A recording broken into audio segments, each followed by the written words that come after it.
Election സമയത്ത് ഇവിടെ ഇന്ന് നിങ്ങളോട് പറയാനുള്ള ചില കാര്യങ്ങൾ, ജനങ്ങളോട് പറയാനുള്ള ചില കാര്യങ്ങൾ, അത് പറഞ്ഞ് പോകേണ്ട കാര്യങ്ങളാണ്. എന്തിനാണ് ഇത്രമാത്രം പിണറായി ഭയപ്പെടുന്നതെന്ന് അറിയില്ല. രാവിലെ ഇവിടെ വരുന്നു, പോലീസ് ഭീഷണിപ്പെടുത്തുന്നു, ഹോട്ടലുകാരെ ഭീഷണിപ്പെടുത്തുന്നു, ഈ പ്രസ് കോൺഫറൻസ് അറേഞ്ച് ചെയ്യാൻ വന്ന എൻ്റെ സ്റ്റാഫിനെ എന്താ പറയുക ഭീഷണിപ്പെടുത്തുന്നു. നിങ്ങളെ ഭീഷണിപ്പെടുത്തിയതെന്ന് എനിക്കറിയില്ല. അപ്പോൾ ഒരു ഭീഷണിയുടെ കാലഘട്ടത്തിലൂടെ നമ്മൾ കടന്നു പോകുന്നത്. ഇവിടെ ഒരു തെരഞ്ഞെടുപ്പ് ചട്ടലംഘനവും ഇവിടെ PV അൻവർ നടത്താൻ പോകുന്നില്ല. തെരഞ്ഞെടുപ്പ് ചട്ടലംഘനം എന്ന് പറയുന്നത് വായിച്ച് പഠിച്ചിട്ടുള്ള നിയമങ്ങൾ വായിച്ച് പഠിച്ചിട്ടുള്ള വ്യക്തിയാണ്, പ്രത്യേകിച്ച് ഈ തെരഞ്ഞെടുപ്പിൽ. ഞാനത് സൂക്ഷ്മം ആ കാര്യങ്ങൾ നോക്കി ഇന്നലെ ഇലക്ഷൻ കമ്മീഷൻ്റെ ഏറ്റവും ഉത്തരവാദിത്തപ്പെട്ടവരോട് സംസാരിച്ചിട്ട് തന്നെയാണ് ഈ പ്രസ് കോൺഫറൻസ് ഇവിടെ വിളിച്ചിട്ടുള്ളതും. ഇന്ന് DMKയുടെ പ്രവർത്തകർ എല്ലാ വീട്ടിലും കയറുന്നുണ്ട് നോട്ടീസ് കൊടുത്തിട്ട്. അത് പാടില്ല എന്നാണ് പറഞ്ഞിരുന്നത്. ചട്ടം അത് പറയുന്നില്ല. ചട്ടം പറയുന്നത് ശബ്ദമുഖരിതമായ പ്രചരണം ഇന്നലെ വൈകുന്നേരം 6 മണിക്ക് അവസാനിപ്പിക്കണം. മറ്റുള്ള എല്ലാ കാര്യങ്ങൾക്കും സ്വാതന്ത്ര്യമുണ്ട്. മറ്റു ജില്ലകളിൽ നിന്ന് വന്ന മണ്ഡലത്തിലുള്ള ആളുകൾ പുറത്തു പോകണമെന്നത് അലിഖിത നിയമമാണ്. തെരഞ്ഞെടുപ്പ് കമ്മീഷൻ നിയമത്തിൽ അങ്ങനെ പറയുന്ന ഇല്ല. അപ്പോൾ അവർക്ക് ഞങ്ങളെ സംബന്ധിച്ച് ഇവിടെ പ്രവർത്തിക്കാൻ ആളുകൾ കുറവാണ്. അതൊരു വസ്തുതയാണ്, തുടക്കം മുതലേ പറയുന്നതാണ്. ഞങ്ങളാകെ 32 ദിവസം പ്രായമുള്ള ഒരു സോഷ്യൽ സംഘടനയാണ്. ഇവിടെ CPMൻ്റെ ഉരുക്കുകോട്ട എന്ന് പറയുന്നിടത്ത് 98 MLA-മാരും മന്ത്രിമാരും മുഖ്യമന്ത്രി അടക്കം ഒരു ഭാഗത്ത്, 19 MP-മാരും പ്രതിപക്ഷ നേതാവും 40 MLA-മാരും മറുഭാഗത്ത്, സുരേഷ് ഗോപിയും കേന്ദ്രമന്ത്രി ഉൾപ്പെടെയുള്ള മറ്റു മന്ത്രിമാരും അവരുടെ ദേശീയ നേതാക്കന്മാരും മറൊരു ഭാഗത്ത്. ഇവരെല്ലാം കൂടെ നിന്നിട്ട് ഏറ്റുമുട്ടുക. എന്തിനും ഒരു വായി പോയ കൊടാലിയെ കൊണ്ട്. ഒരു കോൺഗ്രസിൽ നിന്ന് കയറി വന്ന ഏതോ ഒരു അലവലാതി, ആ അലവലാതിയെ ഏറ്റുമുട്ടുകയാണ്. ഞങ്ങൾക്ക് ഇന്നത്തെ ദിവസം കൂടി ഞങ്ങൾ ഉപയോഗപ്പെടുത്തും. ഞങ്ങൾക്ക് പരിമിതികളുണ്ട്.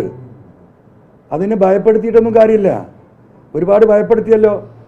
20-ലധികം കേസുകൾ PV അൻവറിൻ്റെ പേരിൽ FIR ഇട്ട് കഴിഞ്ഞു. എന്തിൻ്റെ പേരിലാണ്? ഈ ജനങ്ങളോട് ചില കാര്യങ്ങൾ പറഞ്ഞതിൻ്റെ പേരിലല്ലേ? ആശുപത്രിയിൽ പോയതിൻ്റെ പേരിലാണ് ജാമ്യമില്ല വാറണ്ട്. ഇന്ന് രാവിലെ അവിടെ വന്ന രോഗിക്ക് ഡയാലിസിസ് ചെയ്യാൻ സാധിച്ചിട്ടില്ല. 4 ബെഡുണ്ട്, സ്റ്റാഫില്ല അവിടെ. ആ 4 എണ്ണത്തിന് ചെയ്യാനുള്ള സംവിധാനമില്ല. ഇത് ചോദിക്കാൻ അവിടെ കുറച്ച് മെഷീൻ കൊടുക്കാൻ വേണ്ടിയിട്ട് അതിൻ്റെ ഇൻഫ്രാസ്ട്രക്ചർ പരിശോധിക്കാൻ പോയപ്പോൾ ഡോക്ടറും ഇല്ല, നഴ്സും ഇല്ല, സൂപ്രണ്ടും ഇല്ല.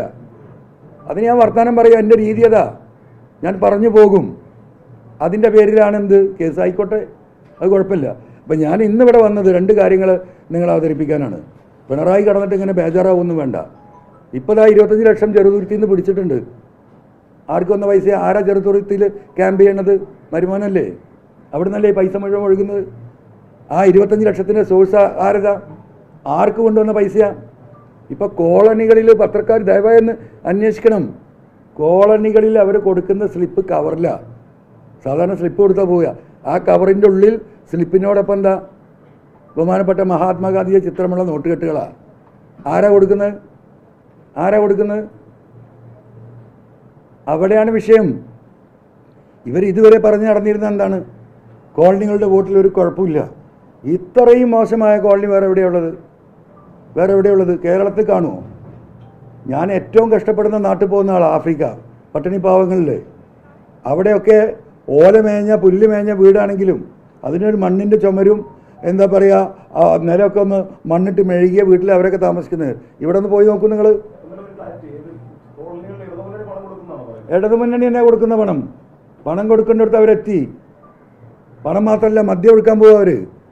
എന്നോട് ഉത്തരവാദിത്തപ്പെട്ട നേതാവ് ഇന്നലെ മിനിയാന്ന് 2 നേതാക്കന്മാർ, അതിൽ കോൺഗ്രസ് നേതാവുണ്ട്, CPMൻ്റെ നേതാവുണ്ട്. എന്തിനാണ് അൻവർക്കായി വെയിലും കൊണ്ട് ഈ കോളനി കൂടെയൊക്കെ നടക്കുന്നത്? നിങ്ങൾക്ക് ഇനിയും കോളനി മനസ്സിലായിട്ടില്ല. എന്നെ പഠിപ്പിക്കുക. അതൊക്കെ തലേ ദിവസം കൊടുക്കേണ്ട സാധനം ഞങ്ങൾ കൊടുക്കും. അതോടുകൂടി കഴിഞ്ഞ് വെറുതെ കോളനി പോയി വെയിലുള്ളണ്ട. ഈ മനോഗതമാണ് ഇവിടെ. ആ പാവപ്പെട്ട മനുഷ്യരെ മദ്യം വാങ്ങിക്കൊടുത്തിട്ട് വോട്ട് പിടിക്കുന്ന മനോഗതം. അത് UDF-നുണ്ട്, LDF-നുണ്ട്, BJP-ക്കുണ്ട്. ഈ മണ്ഡലത്തിൽ ആകെ നടക്കുന്ന അതാണ് സ്ഥിതി. അപ്പം അല്ല, അത് നിങ്ങൾ കണ്ടുപിടിക്കും. ഇപ്പോൾ 25 ലക്ഷം പിടിച്ചാൽ എങ്ങനെയാ? ആ വസ്തു വരുമല്ലോ, ഈ പോലീസെല്ലാം അന്വേഷിക്കുന്നത്. അതിനിപ്പോൾ അൻവറിന് കൊടുക്കുന്ന പണമാകുമെന്ന് എനിക്കറിയില്ല. മനസ്സിലായില്ലേ? ഇതല്ലേ രീതി. ഞാൻ ചോദിക്കട്ടെ, ഈ കോളനി കൊടുക്കുന്ന തെളിവ് എന്തിനാ കവറിലിട്ട് സ്ലിപ്പ് കൊടുക്കണത്? ഈ ചരിത്രം ഞാനൊരു 5-8 ഇലക്ഷനിൽ 5-6 ഇലക്ഷനിൽ നേരിട്ട് മത്സരിക്കുകയും അല്ലാത്ത കുറേ ഇലക്ഷൻ നടത്തുകയൊക്കെ ചെയ്തിട്ടുള്ള ആളാണ്. എൻ്റെ ചരിത്രത്തിൻ്റെ ഈ ഇലക്ഷൻ അനുഭവങ്ങളിൽ കവറിൽ സ്ലിപ്പ് ഇട്ട് കൊടുക്കും ആരെങ്കിലും? എന്തിനാണ് ഈ കവറ്? അപ്പോൾ വിഷയം അതൊന്നുമല്ല. ഞാൻ വന്ന വിഷയം, ഞാൻ ഇന്ന് ഇലക്ഷൻ കമ്മീഷന് വലിയൊരു പരാതി നൽകിയിട്ടുണ്ട്. ആ പരാതിയുടെ വിഷയങ്ങൾ ഒന്ന് നിങ്ങളുമായിട്ട് പങ്കുവെക്കുക. 2, DMK-യുടെ ഇനിയുള്ള മുന്നോട്ടുള്ള പ്രയാണം പലരും ചോദിക്കുന്നതാണ്. ഇവർ നടത്തിക്കൊണ്ടിരിക്കുന്ന പ്രചരണം ഈ പരിപാടി കഴിഞ്ഞാൽ ഞങ്ങൾ മൂടും തട്ടി പോകുമെന്നാണ്. ഞങ്ങൾ മൂടും തട്ടി പോകാൻ വന്നവരല്ല. ഞങ്ങൾ കേരളത്തിലെ 140 മണ്ഡലങ്ങളിലും ഞങ്ങൾ ഈ പറഞ്ഞിട്ടുള്ള രാഷ്ട്രീയം ജനങ്ങളോടുമായി സംവദിക്കാനും ആ ഒരു രാഷ്ട്രീയ ഉൾത്തിരിവുണ്ടാക്കാനുമുള്ള പരിശ്രമത്തിലാണ്. ഞങ്ങൾ ഈ 23-ാം തീയതി റിസൾട്ട് കഴിഞ്ഞ് ഡിസംബർ ഫസ്റ്റ് വീക്കിൽ നമ്മളൊരു ജാഥ ആരംഭിക്കുന്നുണ്ട്. അത് കാസർഗോഡ് നിന്നാണ് ആരംഭിക്കുന്നത്. അത് മലയോര മേഖലയിലെ മനുഷ്യരുടെ വിഷയങ്ങളുമായി ബന്ധപ്പെട്ട് മാൻ അനിമൽ കോൺഫ്ലിക്റ്റ് വലിയ വിഷയമാണ്. ഞാനൊരു മലയോരത്ത് ജീവിക്കുന്ന ഒരു കർഷകനാണ്. ആന വീട്ടിൽ വന്ന് മനുഷ്യനെ ചവിട്ടിക്കൊല്ലുകയാണ്. സ്കൂളിലേക്ക് രാവിലെ പോകുന്ന കുട്ടികളെ കുത്തി മറിക്കുകയാണ് ആര്? പന്നി. ഒരു കൃഷി ഉണ്ടാക്കാൻ മനുഷ്യനൊരു മാർഗ്ഗമില്ല. എന്തെങ്കിലും പച്ചക്കറി ഉണ്ടാക്കിയാൽ കുരങ്ങി വാരി പോവുകയാണ്. നെല്ലുണ്ടാക്കിയ മയിൽ കൂട്ടമായി വന്നിട്ട് 1 ഏക്കറൊക്കെ ഒരടിക്ക് തിന്ന് തീർക്കുകയാണ് പാലക്കാടൊക്കെ. ആരും പ്രതികരിക്കാനില്ല. UDF ഇല്ല, LDF ഇല്ല, BJP ഇല്ല. ഇവിടെ സമരം നടത്തിയ കർഷകരോട് പറയും കേന്ദ്രമെന്ന് പറയും. കേന്ദ്രത്തിൽ മന്ത്രി ഇവിടെ വന്നിട്ട് പറയും സ്റ്റേറ്റാണ്. കഴിഞ്ഞ തെരഞ്ഞെടുപ്പിലുണ്ടായില്ലേ, കേന്ദ്രമന്ത്രി വന്നില്ലേ? വയനാട്ടിൽ ഒരു സാധുവിനെ വീട്ടിൻ്റെ മുറ്റത്ത് ആന പിന്നാലെ കൂടി ചവിട്ടി കൈയൊഴിയുക. ഈ വിഷയം ഏറ്റെടുത്തുകൊണ്ട് ഞങ്ങൾ വലിയ ഒരു സമരം ആരംഭിക്കുകയാണ്. 25 ദിവസം നിൽക്കുന്ന വാഹന ജാഥ കാസർഗോഡ് നിന്ന് ഡിസംബർ 2nd വീക്ക് ഞങ്ങൾ ആരംഭിക്കും. അത് ഈ മലയോരത്തെ 10-64 മണ്ഡലങ്ങളെ തൊട്ടുണർത്തിക്കൊണ്ട് ജനങ്ങളെ ഈ വിഷയത്തിനെതിരെ ഞങ്ങൾ പ്രതികരിച്ച് ജനങ്ങളിൽ നിന്ന് ലക്ഷക്കണക്കിന് ഒപ്പ് വാങ്ങിയിട്ട് കേന്ദ്ര ഗവൺമെൻറ്റിനെയും സംസ്ഥാന ഗവൺമെൻറ്റിനെയും അതോടൊപ്പം സുപ്രീം കോടതിയെയും സമീപിക്കാൻ തന്നെ DMK തീരുമാനിച്ചിരിക്കുകയാണ്. അതിൻ്റെ പൈലറ്റ് പ്രചരണ പരിപാടി ഡിസംബർ ഫസ്റ്റ് വീക്ക് തൃശ്ശൂരിൽ നിന്ന് ഒരു വിഭാഗം വാഹനജാഥയായിട്ട് തിരുവനന്തപുരത്തേക്കും അതേപോലെ മറ്റൊരു വിഭാഗം തൃശ്ശൂരിൽ നിന്ന് കാസർഗോഡത്തേക്കും ഈ 7 ജില്ലകളെ സെപ്പറേറ്റ് ചെയ്തുകൊണ്ട് ഞങ്ങളൊരു മുന്നോടിയായിട്ട് ഒരു പ്രചരണ ജാഥ വരുന്നതിന് മുന്നോടിയായി ആളുകളെ അലർട്ട് ചെയ്യാനുള്ള ഒരു പരിപാടി വളരെ വളരെ ഭംഗിയായിട്ട് വളരെ സീരിയസ് ആയിട്ട് സംഘടിപ്പിക്കുന്നുണ്ട്. അതിന് ഈ കാർഷിക മേഖലയിലെ മലയോര മേഖലയിലെ എല്ലാ കർഷക സംഘങ്ങളുമായും കമ്മിറ്റികളുമായും ഈ പറയുന്ന വന്യമൃഗ വേട്ടയ്ക്കെതിരെ പെരുമാറുന്ന ജനങ്ങളുമായും ഈ പറയുന്ന മലയോരത്തുള്ള സകലമായിട്ടുള്ള ക്രിസ്ത്യൻ കമ്മ്യൂണിറ്റിയുമായും ഒക്കെ നമ്മൾ ബന്ധപ്പെട്ട് അതിന് കാര്യങ്ങൾ ചെയ്തുകൊണ്ടിരിക്കുകയാണ്. അതൊന്ന്. രണ്ടാമത്തെ വിഷയം അതിൽ നമ്മൾ ഉന്നയിക്കുന്ന ഈ ജാഥയിൽ ഉന്നയിക്കുന്നത് ഈ സർഫാസി ആക്റ്റാണ്.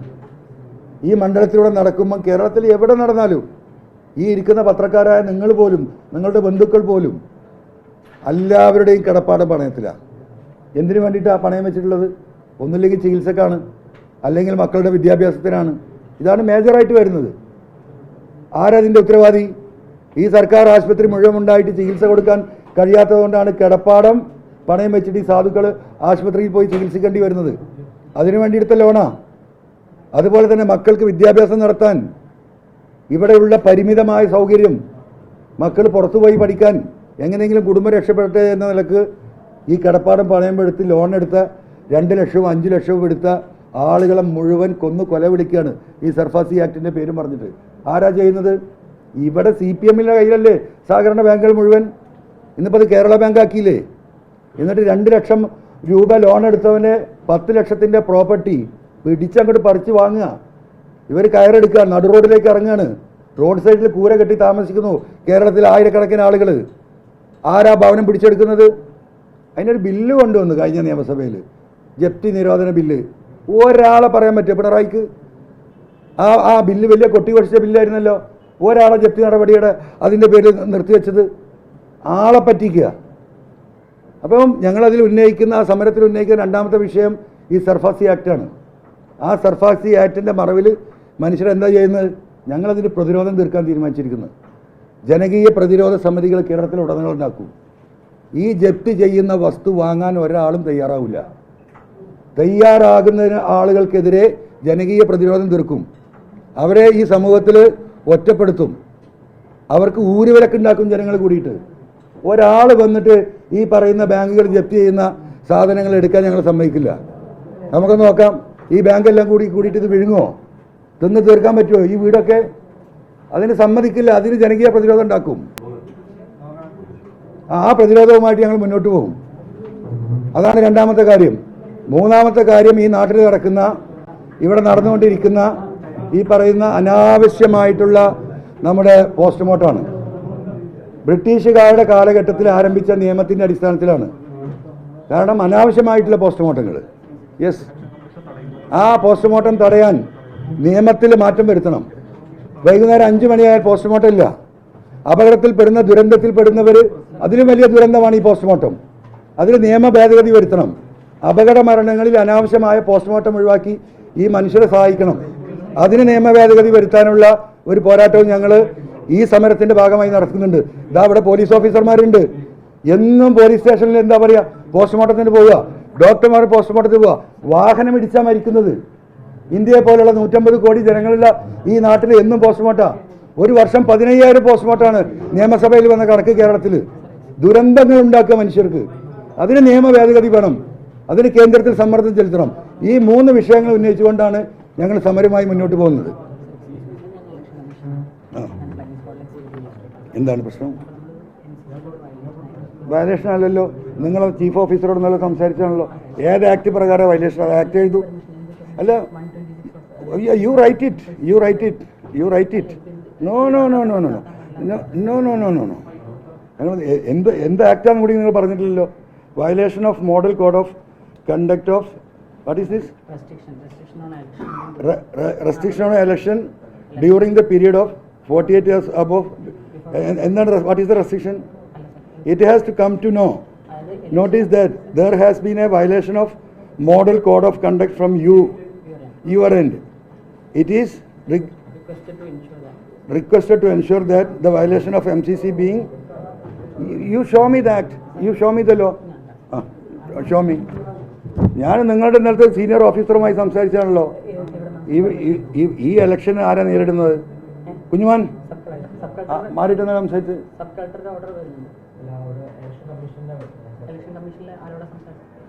ആ നമ്പർ കൊടുക്കൂ. എന്തിനാ പെർമിഷൻ? പ്രസ് കോൺഫറൻസിന് പെർമിഷൻ വേണോ?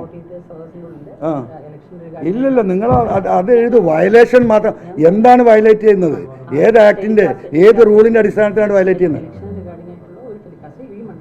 അല്ലല്ല, അത് ആ ആക്ട് പറയൂ. നിങ്ങൾ കാണിച്ചു തരും. നിങ്ങൾ വെറുതെ വന്നിട്ട് പിണറായി പറഞ്ഞു വിടുന്നതിന് വന്നാൽ നിങ്ങൾ വിവരം അറിയും. ഞങ്ങൾ കോടതിയിൽ പോവും.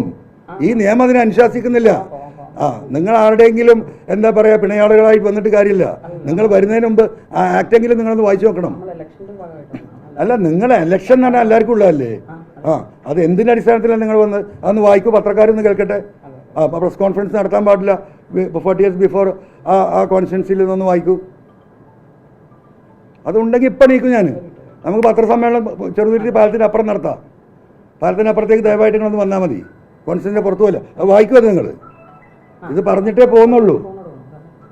അങ്ങനെയുണ്ട്. എന്തിനാ പിണറായി ഭയപ്പെടുന്നത് ഈ വാലില്ലാ കോടാലിയെ? അത് ശരി. അല്ല, എനിക്ക് ഫോണൊന്നും വേണ്ട. നിങ്ങളത് കാണിച്ചാൽ മതി. ഇവിടെ വന്ന ഓഫീസർമാർ, ഈ കേരളത്തിലെ 3.5 കോടി ജനങ്ങളെ പ്രതിനിധീകരിക്കുന്ന പത്രക്കാരെ അവിടെ ഇരിക്കുന്നത്. ആ ജനങ്ങൾക്ക് അത് അറിയണം. ആ ആക്ട് കാണിക്കും. മോഡ് ഓഫ് കോണ്ട് വായിച്ചു തരൂ. എന്താണ് വായിക്കൂ? അല്ല, നിങ്ങളത് ഫുള്ളായിട്ട് വായിക്കുക. പിന്നെ എവിടെയും വക്കും മൂലം വായിച്ചിട്ട് കാര്യമില്ല. അല്ല, നിങ്ങളത് വായിക്കൂ. എനിക്കത് ബോധ്യപ്പെടണ്ടേ? ഞാൻ നിർത്താം. നിയമവിരുദ്ധമാണെങ്കിൽ ഈ സെക്കൻഡിൽ നിർത്തും. എന്താണ് what is the election matters? ഞാനൊന്ന് ചോദിക്കട്ടെ. നിങ്ങളിത് നടക്കുന്നുണ്ടല്ലോ ഇലക്ഷൻ കമ്മീഷൻ. ആ കാര്യം പറയാൻ ഇവിടെ വന്നത്. നോ. ഇവിടെ 40 ലക്ഷം രൂപയാണ്. പത്രക്കാർ കേൾക്കുക. ഇതാണ് മെയിനായിട്ട് ഞാൻ വന്ന കാര്യം. ഒരു സ്ഥാനാർത്ഥിക്ക് ചെലവഴിക്കാൻ 40 ലക്ഷം രൂപയാണ്. ഇവിടെ ചെലവഴിച്ചിരിക്കുന്നത് 34,98,00,000 രൂപയാണ് ഈ 3 മുന്നണികൾ കൂടി ഇവിടെ ചെലവഴിച്ചിട്ടുള്ളത്. ഏറ്റവും വലിയ ഇലക്ഷൻ വയലേഷൻ നടത്തിയ ആളുകളെ നോക്കാൻ ഒഴിവില്ലാത്തവനാ പോകുന്നത്. മനസ്സിലായില്ലേ? ഏറ്റവും വലിയ ഇലക്ഷൻ അഴിമതി നടത്തിയത് 34,98,00,000 രൂപ ഇവിടെ ചെലവഴിച്ചിട്ടുണ്ട് ഈ 3 മുന്നണികളും. ഞാനൊന്ന് വായിച്ചു തരാം നിങ്ങൾക്ക്. ഇവിടെ ഒരു സ്ഥാനാർത്ഥിയും ജയിക്കാൻ പോകുന്നില്ല. ഇവരൊന്ന് ജയിക്കട്ടെ, കോടതിയിൽ നമുക്ക് കാണാം. ഈ പച്ചയായിട്ടുള്ള ഇലക്ഷൻ വയലേഷൻ കൊള്ള ഈ തെരഞ്ഞെടുപ്പ് മണ്ഡലത്തിൽ നടത്തിയിരിക്കുന്നു 3 മുന്നണികളും. ഇത് കൃത്യമായി ബൂത്ത് അടിസ്ഥാനത്തിൽ ഞങ്ങൾ കണക്കെടുത്ത് വീഡിയോ എടുത്ത് അത് വെച്ചിട്ട് തന്നെയാണ് ഇലക്ഷൻ കമ്മീഷന് പരാതി കൊടുത്തിരിക്കുന്നത്. ഇത് 12/11/24 ഇന്ന് രാവിലെ ചീഫ് ഇലക്ഷൻ കമ്മീഷണർക്ക് കൊടുത്ത പരാതിയാണ്.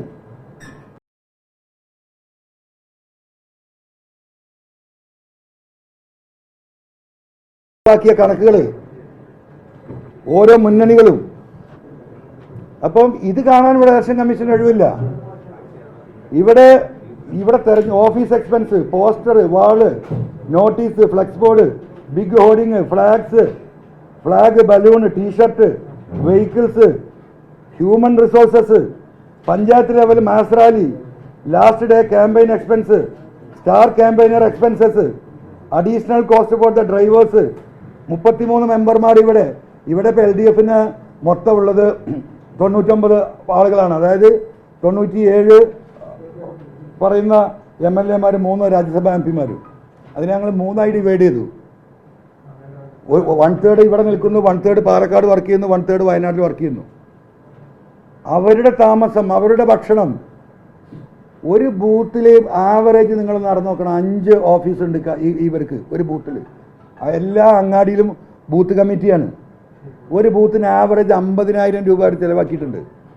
50 ബൂത്ത് ഈ പറയുന്ന 50,000 രൂപ വെച്ച് 177 ബൂത്തിൽ ഇവിടെ ചിലവാക്കിയ പൈസ എത്രയായി നിങ്ങൾക്ക് ഇപ്പം ഇറങ്ങിയാൽ കാണാം. ഒരു ബൂത്ത് പരിശോധിച്ചാൽ മതി. 88,50,000 രൂപ. വെറും 50,000 രൂപ ഒരു ബൂത്തിൻ്റെ ചിലവ്. ഓഫീസ്, റെൻറ്റ്, ഇലക്ട്രിസിറ്റി, ഒരു വലിയ ഹോർഡിങ്, അതിൻ്റെ ലൈറ്റിങ്, സോഫ, കസേര, 50,000 രൂപ ആവറേജ് ചിലവാക്കിയിട്ടുണ്ട്. അത് വെച്ച് കണക്ക് കൂട്ടിയാൽ 88,50,000 രൂപയുടെ ചിലവാക്കിയിട്ടുണ്ട്. എന്തിൽ? ബൂത്തിന് വേണ്ടി മാത്രം. പോസ്റ്റേഴ്സ് വിശദമായി പറയുന്നുണ്ട്. പോസ്റ്റേഴ്സിന് മാത്രം 88 ലക്ഷം രൂപ ചിലവാക്കിയിട്ടുണ്ട്. ചുമരെഴുത്ത് നിങ്ങൾ പരിശോധിച്ച് നോക്കൂ. ആവറേജ് ഒരു ബൂത്തിൽ 20 ചുമരെഴുത്തുണ്ട്. 10,000 രൂപയാണ് ആവറേജ് ചാർജ് ചെയ്യുന്നത്. 2 ലക്ഷം രൂപ ഒരു ബൂത്തിൽ ചുമരെഴുതാൻ ചിലവാക്കിയിട്ടുണ്ട്. അങ്ങനത്തെ 177 ബൂത്ത്. പൈസ എത്ര വേണമെന്നറിയോ? 35,40,000.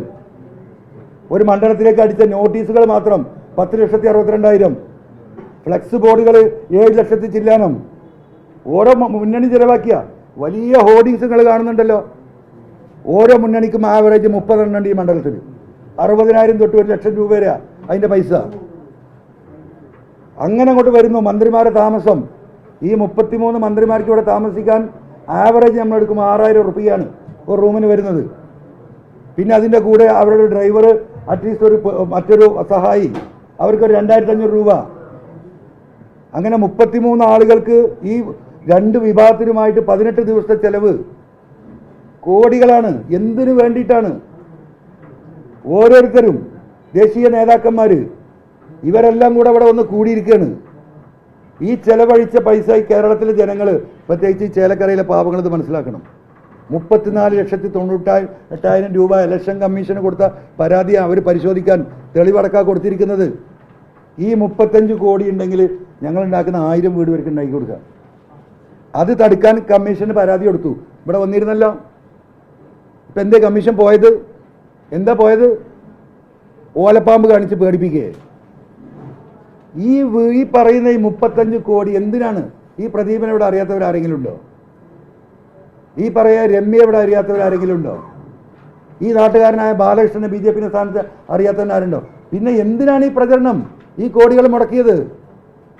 ഞങ്ങൾ കുറേ വീട്, ഇപ്പോൾ 15 വീടിൻ്റെ പണി ഞങ്ങൾ നടത്തുന്നുണ്ട്. ഒരു വാതിൽ കട്ടില്ല. ഈ പറയുന്നവർ, ജനകീയ മുഖമുള്ളവർ, ജനങ്ങളെ സേവിക്കാൻ നടക്കുന്നവർ ഇല്ലല്ലോ, തന്നിട്ടില്ലല്ലോ. ഒരു വാതിൽ കട്ടർ വാങ്ങിച്ചു തന്നവർ എന്താ? അവർ തടുക്കാൻ നടക്കുക.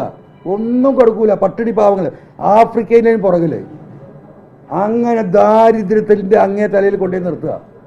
ഇപ്പോൾ ബഹുമാനപ്പെട്ട റിയാസ് എവിടെ താമസിക്കുന്നത്? ഈ ചെറുതുരുത്തിയിലല്ലേ? ഇന്നലെ ഞങ്ങളുടെ അടുത്ത് സഖാവ് വന്നിരുന്നു. ഈ നാട്ടുകാർ കേൾക്കണം.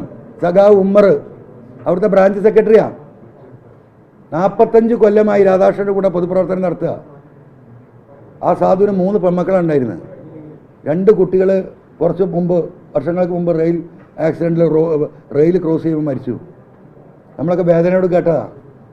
ഒരു പെൺകുട്ടി മാത്രമാണ് ഉള്ളത്. ആ കുട്ടിയെ പഠിപ്പിക്കാൻ ഈ സാധു ഒരു ലോൺ എടുത്തു. എത്ര എടുത്തറിയാം നമുക്ക്? 1 ലക്ഷം റുപ്യ. 1 ലക്ഷം റുപ്യ എടുത്തത്. ആ വീട് ജപ്തി ചെയ്യാണ് ഇവർ. ഈ രാധാകൃഷ്ണൻ ഉൾപ്പെടെ പാർട്ടി നേതാക്കന്മാരെ പോയി അദ്ദേഹം കാലടിച്ചു. എൻ്റെ അടുത്ത് വന്ന് ഇന്ന് അദ്ദേഹം കരഞ്ഞു.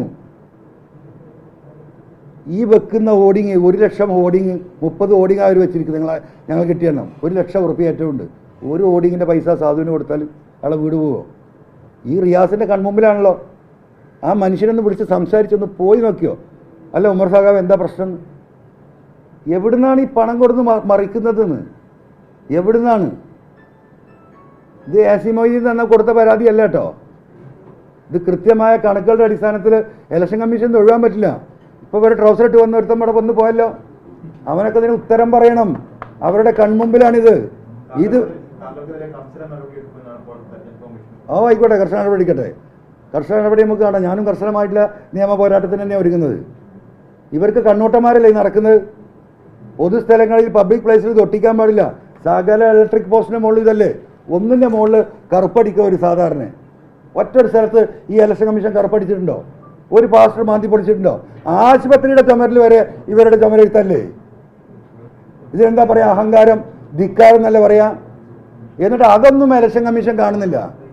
അവർ കാണാത്തതുകൊണ്ട് തന്നെ പരാതി കൊടുക്കുന്നത്. ഇപ്പൊ ഇവിടെ ഒരു പത്രസമ്മേളനം നടത്തി ഇത് പറയുന്നവരെ അറിഞ്ഞു അല്ലേ?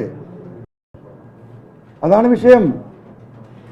അപ്പം ഈ ജനങ്ങളാകെ മാറിയിരിക്കുകയാണ്. ഞങ്ങൾ ഞങ്ങളുടെ പ്രവർത്തനമായിട്ട് മുന്നോട്ട് പോകും. ഞങ്ങൾ 20-ാം തീയതി ഈ നിയോജക മണ്ഡലത്തിലെ റിസൾട്ടിലൊന്നും ഞങ്ങൾ കാത്തു നിൽക്കുന്നില്ല. ഇവിടുത്തെ മുഴുവൻ സന്നദ്ധ സംഘടനകളെയും ഞങ്ങൾ വിളിച്ചിട്ടുണ്ട്. അവരുടെ വലിയൊരു യോഗം ചേരുന്നുണ്ട്. ഈ പെയിൻ ആൻഡ് പാലിയേറ്റീവ് സംവിധാനങ്ങൾ എങ്ങനെയാണ് ഇവിടെ വർക്കൗട്ട് ചെയ്യാൻ നോക്കുക. ഈ വീടുകളെ ഞങ്ങൾക്ക് കിട്ടിയ ആപ്ലിക്കേഷൻ പരിശോധിക്കേണ്ടതുണ്ട്. അവരെ ഞങ്ങൾ ഉപയോഗപ്പെടുത്തും. റോഡുകൾ നിങ്ങൾക്കറിയാലോ. നിങ്ങൾ പോയി നിങ്ങളെ വണ്ടിയുടെ അബ്ബൊടിയാത്ത ആരെങ്കിലും ഉണ്ട് അവിടെ? ഈ 2 മെയിൻ റോഡല്ലാതെ ഗ്രാമീണ റോഡുകളുടെ സ്ഥിതി എന്താ? നിലമ്പൂരിൽ നിങ്ങൾ വരൂ. തൊഴിലുറപ്പ് പദ്ധതി പരമാവധി ഉപയോഗപ്പെടുത്തണം. മെറ്റീരിയൽസ് 40% വരെ വാങ്ങാം. ഈ തൊഴിലാളികൾ ഉപയോഗിച്ചിട്ട് റോഡ് കോൺക്രീറ്റ് ചെയ്യണമെന്നുള്ളൂ. 1000-ഓളം റോഡ് നിലമ്പൂരിൽ 8 കൊല്ലത്തിനിടയ്ക്ക് ഞങ്ങൾ ഈ തൊഴിലുറപ്പ് പദ്ധതിയിലെ ഫണ്ട് വെച്ചിട്ട് ഞങ്ങളിത് ഉപയോഗപ്പെടുത്തിയിട്ടുണ്ട്. ഒരു റോഡ് കോൺക്രീറ്റ് ചെയ്തിട്ടുണ്ടോ? ഈ പാവപ്പെട്ട ഈ തൊഴിലുറപ്പ് സഹോദരിമാർക്ക് എന്താ പണി? കണ്ടവൻ്റെ പറമ്പ് പോയി കളച്ചു കൊടുക്കുക ഇവർ പറയുന്നത്. ഇവിടെ റബ്ബർ എസ്റ്റേറ്റിലും പറമ്പിലും ഇവിടെയാണ്. അതിലൊരു പ്രൊവിഷൻ ഉണ്ട്. അതിൽ നിവൃത്തിയില്ലേ അങ്ങനെ ചെയ്യാം.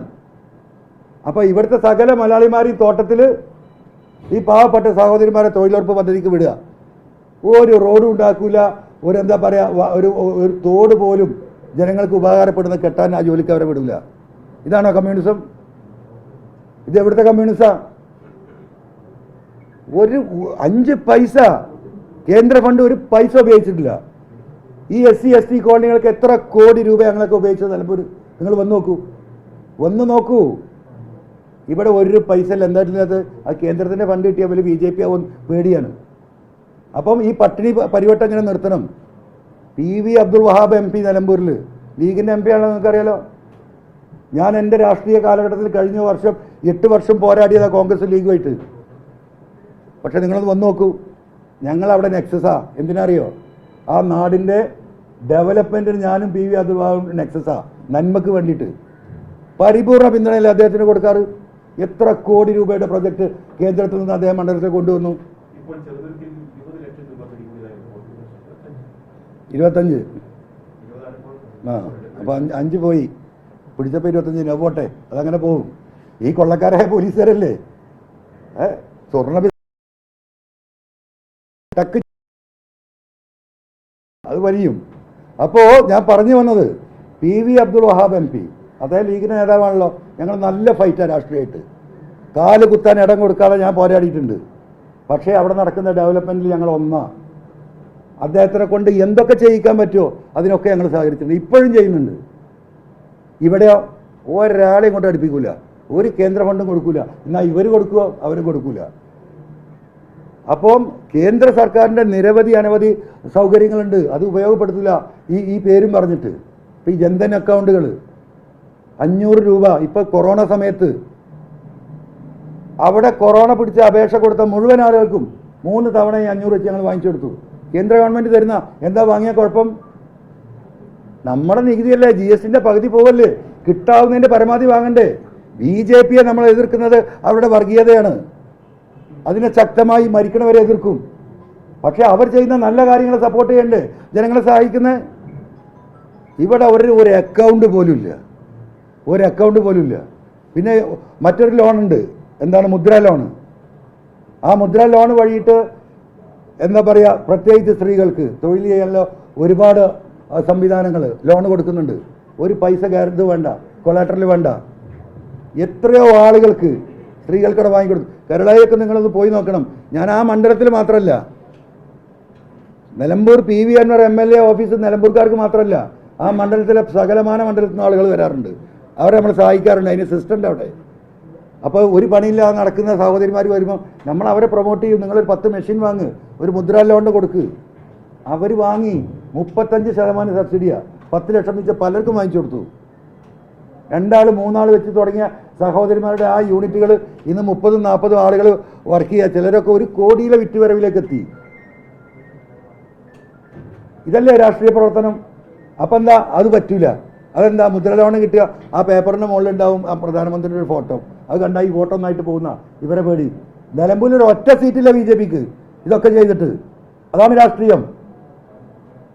7 പഞ്ചായത്ത് ഒരു മുനിസിപ്പാലിറ്റീൻ്റെ ആയിട്ട് ഒരു മുനിസിപ്പാലിറ്റിയിൽ 2 വോട്ടിന് ജയിച്ച ഒരു സീറ്റുള്ളൂ. ഞങ്ങൾക്ക് ആ പേടിയില്ല.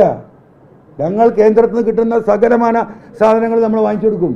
ഇനി അവന് ശ്രമിച്ചുകൊണ്ടിരിക്കുകയാണ്. കോൺഗ്രസ്സുകാരുണ്ടല്ലോ ഇവിടെ, എത്ര MP മാരുണ്ട്? ഒരു രാജ്യസഭാ MP-ൻ്റെ 5 പൈസ ഇവിടെ കണ്ടോ? എന്തെങ്കിലും മുടക്കിയിട്ടുണ്ടോ ഇവിടെ വികസനത്തിന്? BJPക്കാർ ഇവിടെ എന്താ ഇന്ന്? ഇത്രയും സ്വാധീനമുള്ള ആളുകൾ ഏതെങ്കിലും ഒരു സ്ത്രീക്ക് 100 രൂപ ഈ മണ്ഡലത്തിൽ വാങ്ങിക്കൊടുത്ത് ഞങ്ങളീ നടന്നിട്ട് കണ്ടിട്ടില്ല. ഞങ്ങൾ ചോദിച്ചു പലരോടും. അപ്പോൾ ഇതാണ് നെക്സസ്. പട്ടിണി പാവങ്ങളായിട്ടൊരു മണ്ഡലത്തിലെ മനുഷ്യരെ ഇങ്ങനെ പേക്കോലങ്ങളാക്കിയിടുക. ആശുപത്രിയില്ല, ചികിത്സയില്ല, ഡയാലിസിസ് വന്നവൻ മരിച്ചോളണം. ആശുപത്രിയിൽ ക്യാൻസർ പിടിച്ച് മടക്കിയാൽ അവിടെ വീട്ടിൽ കിടന്ന് മലമൂത്ര വിസർജനം ചെയ്ത് അവിടെ കിടന്ന് മരിക്കാൻ വിധിക്കപ്പെട്ട മനുഷ്യർ ഈ ലോകത്ത് ഈ ചേലക്കരയല്ലാതെ എവിടെ ഉണ്ടാവുക? എൻ്റെ സുഹൃത്ത് രാധാകൃഷ്ണൻ 10 ആളെ വിളിച്ച ഇവിടെ ഒരു പൈനാൻ പാലിയേറ്റീവ് സ്റ്റാർട്ട് ചെയ്യില്ലേ? ഒരു ആംബുലൻസ് കൊടുക്കുന്ന പറഞ്ഞാൽ കൊടുക്കൂലേ? നിങ്ങൾ കുറച്ച് സാധനം കൊടുക്കുക പറഞ്ഞാൽ കൊടുക്കൂലേ? എന്താ മുടക്ക്? ഒരു മുടക്കൂല്ലല്ലോ. എന്താ വിളി മാത്രം? ഒന്ന് സഹായിക്കും മനുഷ്യന്മാരെന്ന് പറയാൻ. എന്താ ഇവർ തയ്യാറാവാത്തത്? കഷ്ടപ്പെട്ട് ദുരിതമായിട്ട് അങ്ങനെ നടക്കട്ടെ. അപ്പോൾ എന്നും വരുമല്ലോ, സാറേ, സഖാവേ, സാറേ. കോൺഗ്രസ്സുകാരെയും BJPൻ്റെയും നേതാക്കന്മാരുടെ കമ്മ്യൂണിസ്റ്റുകാരെയും മൂട്ടിലിങ്ങനെ നടക്കുന്ന ഈ പാവങ്ങൾ ജീവിതത്തിൻ്റെ 2 അറ്റം മുട്ടാൻ ഒരു മാർഗ്ഗമില്ല. സർക്കാരിൻ്റെ സഹായം കിട്ടണം. അപ്പോൾ ഒരു വീട് കൊടുത്താൽ ഒരു തറയിടും, എന്നിട്ട് 2 കൊല്ലം ഇരുത്തും. ഒരു തെരഞ്ഞെടുപ്പ് കഴിഞ്ഞാൽ കട്ടില വെക്കാനുള്ള പൈസ കൊടുക്കും. അടുത്ത തെരഞ്ഞെടുപ്പ് വരുമ്പോൾ ചുമര് കെട്ടാനുള്ള പൈസ കൊടുക്കും. അപ്പോൾ 6 മാസം കൊണ്ട് തീരുന്ന പെരപ്പണി 10 കൊല്ലം കൊണ്ടും തീരൂല. അതിനിടയിൽ 2-3 ഇലക്ഷൻ വരും. അപ്പോൾ അടുത്ത സ്റ്റെപ്പ് കിട്ടുമല്ലോ. അതിന് ഈ സാധുക്കൾ ഇങ്ങനെ കാത്തിക്കും. ഇത് എന്ത് രാഷ്ട്രീയ? ഇതാണോ രാഷ്ട്രീയം? ഇതിൽ വരെ ഒന്നല്ലേ ഒരു സമരം നടത്തിയവർ, ഈ പറയുന്ന UDF-ഉം ഈ പറയുന്ന BJPയും ഈ പറയുന്ന മനുഷ്യർക്ക് വീട് കൊടുത്ത് വീട് പൊളിപ്പിച്ച് പൈസ കൊടുക്കാതെ പെരുവഴിയിലാക്കിയിട്ട് ഒരു സമരം നടത്തിയോ? എന്തായി? രാധേട്ടനെ കണ്ടാൽ ഓല കാര്യം നടക്കും. അപ്പോൾ രാധേട്ടനെതിരെ എന്തെങ്കിലും പറഞ്ഞാൽ ആ നേതാക്കന്മാർക്ക് പിന്നെ എങ്ങനെയാണ് രാധേട്ടനെ ഫേസ് ചെയ്യുക? ഇതല്ലേ രാഷ്ട്രീയം? അത് തന്നെയാണ് പൊളിറ്റിക്കൽ നെക്സസ്.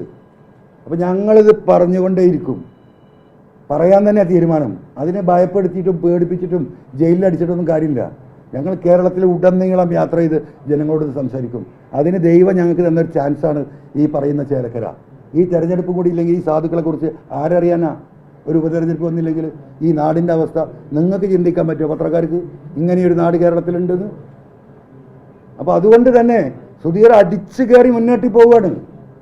എല്ലാ പാർട്ടിയിൽ നിന്നും ജനമുണ്ടല്ലോ ഇവിടെ. ആ ജനത്തിനെ മറന്നു ഇവർ. ഈ പൊളിറ്റിക്കൽ നെക്സസ് അവരാണ് ഒന്നിച്ച് വോട്ട് ചെയ്യുന്നത്. ആ വിജയം നമുക്കുണ്ടാകും. അതുകൊണ്ട് എനിക്ക് പ്രിയപ്പെട്ട ജനങ്ങളോട് പറയാൻ ഒരൊറ്റ ചാൻസ് 1.5 വർഷമാണ്. 1.5 വർഷത്തേക്കാണ്. ഞങ്ങൾ ഈ കണ്ടു കാണപ്പെട്ട ഈ പദ്ധതികൾ നടപ്പാക്കാൻ ഞങ്ങൾക്ക് രാഷ്ട്രീയ ബലം വേണം.